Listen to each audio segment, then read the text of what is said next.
بسم اللہ الرحمن الرحیم۔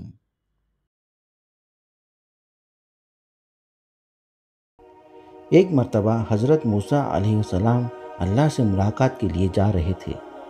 ایک جگہ ان کو پتھر سے رونے کی آواز آئی تو اس سے پوچھا کہ تو کیوں رو رہا ہے؟ پتھر کہنے لگا کہ مجھے اللہ کا ڈر ہے کہ کہیں قیامت میں اللہ تعالیٰ مجھے بھی جہنم میں نہ ڈال دیں۔ قرآن میں بھی یہ آیت ہے کہ جہنم کا ایندھن انسان اور پتھر ہے، لہٰذا اس نے کہا کہیں ایسا تو نہیں کہ اللہ تعالیٰ مجھ کو بھی جہنم میں ڈال دیں۔ اگر میں بھی ان جہنمی پتھروں میں رہا تو میرا حشر بھی برا ہوگا۔ اس بات کو یاد کر کے میں رو رہا ہوں۔ اور کہنے لگا کہ آپ اللہ کے پیغمبر ہیں اور کوہ طور پر اللہ سے ملاقات کے لیے جا رہے ہیں، آپ میرے حق میں سفارش کیجیے۔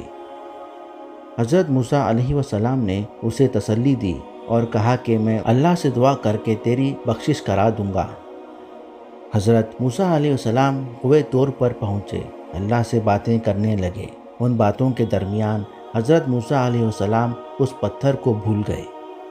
اب دیکھیے اللہ کی رحمت اور اس پر قربان جائیے کہ جب واپس ہونے لگے تو اللہ نے کہا کہ موسیٰ تم اس پتھر کو بھول گئے، کیا تم نے اس سے سفارش کا وعدہ نہیں کیا تھا؟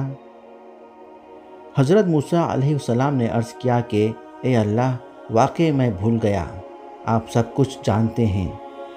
اللہ تعالیٰ نے کہا کہ جاؤ اس سے کہہ دو کہ ہم نے اس کی مغفرت کر دی اور اس کو بخش دیا، اور دیگر پتھروں کے ساتھ اس کو جہنم میں داخل نہیں کروں گا۔ حضرت موسیٰ علیہ السلام خوشی خوشی واپس آئے، اس پتھر کو خوشخبری سنا دی اور چلے گئے۔ پھر کچھ دنوں کے بعد حضرت موسیٰ علیہ السلام کو کوہ طور پر جانا تھا۔ اسی راستے سے جا رہے تھے، دیکھا کہ وہ پتھر پھر بھی رو رہا ہے۔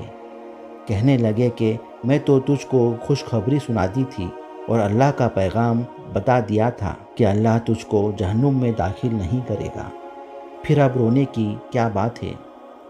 پتھر کہنے لگا کہ اے موسیٰ، اس وقت اللہ کے خوف اور ڈر کی وجہ سے رو رہا تھا، اور اب اللہ کی محبت میں رو رہا ہوں کہ جس خدا نے مجھے ایسی نعمت عطا کی، اس کی محبت میں مجھے کیوں رونا نہیں چاہیے؟ اللہ اکبر۔ جانوروں اور پتھروں میں خدا کا خوف ہے، لیکن ہم انسان بے خوف زندگی گزار رہے ہیں۔